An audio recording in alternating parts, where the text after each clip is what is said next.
Photoshop fans, you're back.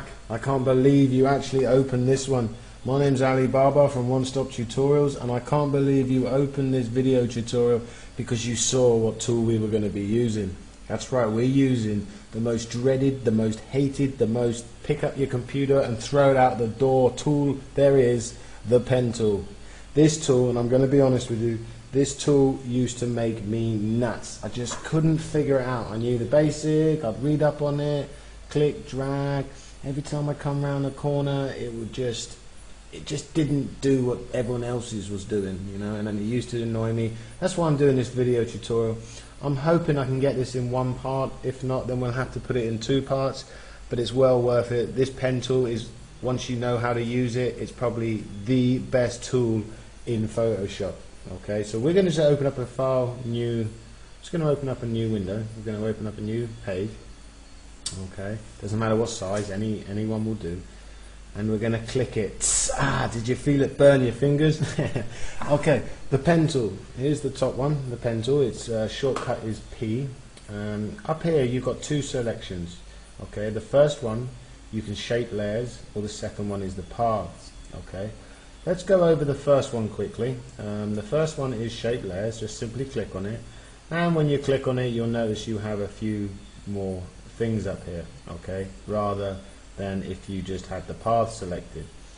You see now we have a choice of a color, or we have a choice of styles. We can choose any style, and for this one we're gonna leave it red. Okay, now what I'm going to do quickly, I'm just going to make a circle. I'm just going to use the marquee tool, make a circle, and I'm going to fill it in with our foreground color. Okay, now I'm going to go back to the pen tool by hitting P on the keyboard. Actually, I'm going to change this to another color. I'm going to change this to black.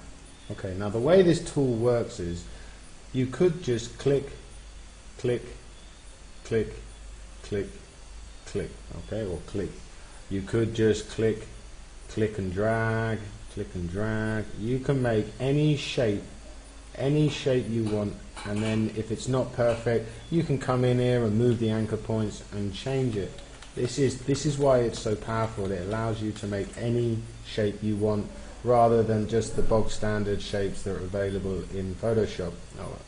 So really worth getting used to. We're going to use this circle as an example, and what we're going to do is we're going to click at the top, okay, and we're going to click at the bottom, and we're going to see if we can draw it. Now as you can see, we're not even getting anywhere close. Okay, it's just, in fact let me zoom out, show you again. Click and drag. This is a big mistake that a lot of new people make. They think they go for the wide angles and they think that the pen will reach it. Well, the actual pen tool really only works at 45 degrees or less. So let's say we clicked here and now we drag, holding down the left mouse, just drag. You will find that we get a perfect circle. Now the problem I used to run into, and this is the problem that used to give me a headache, was that I could never move it around to the next point. You know, I used to go over here thinking then I could click and drag and just, you know, stretch it out and try to get it perfect. But if you notice, it's never perfect, okay, because we're working at too much of an angle. And then I would, I'd come down here, click and drag, and I would just get these really messed up handles, and I couldn't work out how to use it. What we're going to do in this one is, I'm going to zoom in, I'm going to show you. Now, at the end of the anchor point, put your pen tool on the end of the anchor point, hold down Alt, and click. Now what this has done is, this has taken away one of the handles, which basically means we have the freedom to move this tool anywhere we want now. Okay, we can choose any angle instead, rather than before we could only, you know, focus on the angle that was there. So I'm going to click at the bottom again, and I'm going to drag, and I'm going to work my way around this circle. I'm going to come back to Alt, I'm going to click on the box there, and then I'm going to do the same on this side. Again, click, drag, Alt, click and drag, and there's my circle. That is just a lot easier. It took me ages to work out that you could do that. It really did. I used to really get mad with it.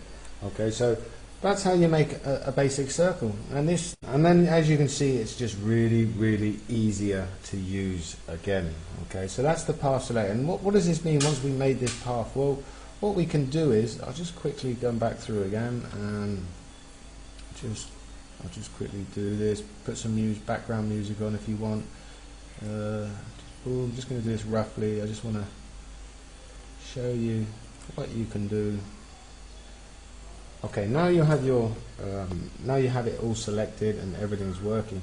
What does this mean? Well, if you go into your layers palette, you'll see that we have a vector mask thumbnail. Okay, now this means we can call upon this any time. So we could hold down Control, click on the vector mask, and it turns it into a selection. Okay, you could also hold down. You could hold down. All going wrong. You could hold down Alt, and what that does is it makes a selection of it. I don't know if you can see that. Let me just quickly deselect. Everything's going mad on me. If I zoom in and you look at the edge, when you hold down Alt, you'll see that the line comes back, which then allows us to grab the points and move them around. Okay, I'm going to have to go over that in the next tutorial. We're going to make this a two-part now because it's quite a long tutorial. Another thing it also does is it saves this in the paths, so you have a copy of this, and again you can do the same. Control and left click, and you can make a selection, the running ants. That's roughly how to use the pen tool. There's a lot more in depth involved. I'll quickly show you before we go out. You could right click and you have some selections here where you can make a selection. You can fill it with whatever color you want. You could stick a stroke around it, which will allow you to have like a pixelated look which comes from your brush. So you set your brush to a certain size and that will work. That's me out, over and out. See you guys in the next tutorial. Subscribe to my YouTube or leave your comments below, and I shall see you laters.